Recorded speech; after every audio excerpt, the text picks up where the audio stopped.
For the past 3 months, we have been working on bringing a multi-faith delegation of distinguished faith leaders of various denominations, various major denominations of Los Angeles to visit the U.S.-Mexican border. I like the fact that we're doing this trip because it means that they'll speak out of some grounded experience, that it won't just be theoretical, but they will actually have heard stories, and they'll have gone across the border and seen the conditions there, and they'll see the wall, and I think that will create a greater authenticity. I'm Rabbi Mark Diamond. I have the privilege of serving as Regional Director of AJC Los Angeles.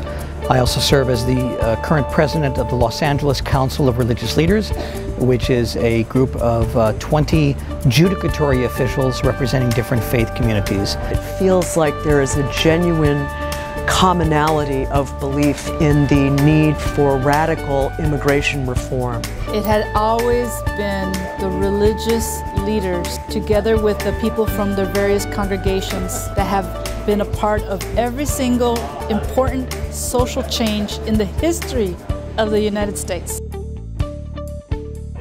We all influence many churches and many congregations and many circles. I believe really strongly that we need to have a united voice. What makes it so unique is having all the members from the various faith traditions to come together as one, with one voice.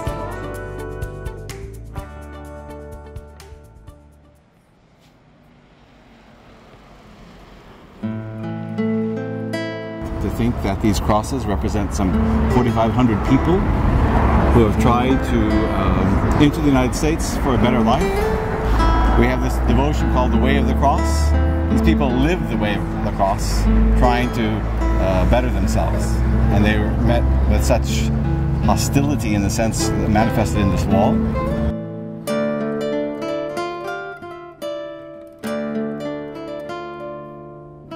We are in Chilpancingo. Chilpancingo is basically some people call an illegal neighborhood.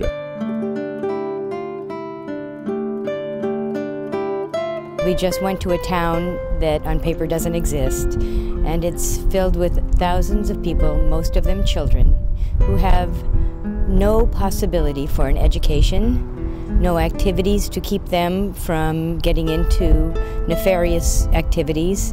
It's so sad to me to see human capital like that wasted. These are children that in the main were born in the United States. Their parents were deported, and now, because of no actions of their own, they are stuck in a situation that seems to have no exit.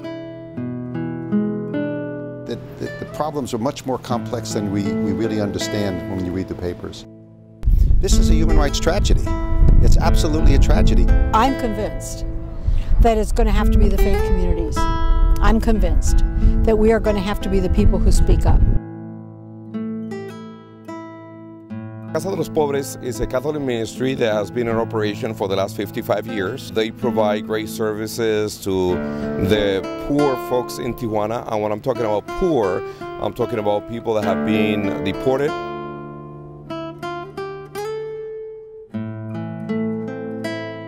Me deportaron. You have one son still in the United States? Yeah, one. Can't go back? No, no. Have you tried? Yeah. What do you think about what's going on in the United States right now? We're talking about immigration reform. Está bien. Está bien. Have you ever been to the United States? Yes. Where were you? In California. We were kind of afraid that we were going to get deported, and we just left to say, well, you know what, we're going to leave and hopefully return in a couple of years.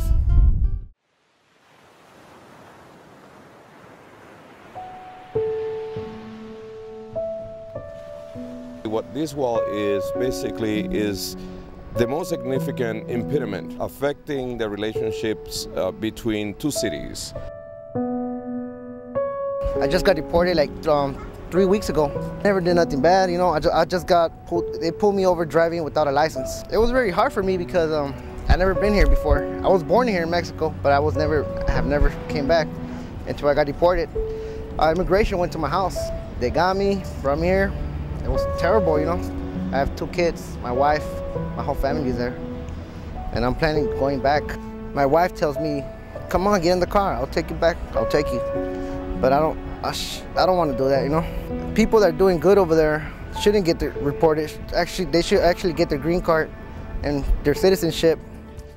We cannot allow families to be separated. We are one family together. This is a moment to really stand up for human rights. We need to continue spreading the message. It gives us incentive when we go back to Los Angeles to really try to do something. We'll return to Los Angeles recommitted to working together with our brothers and sisters to try to address these problems.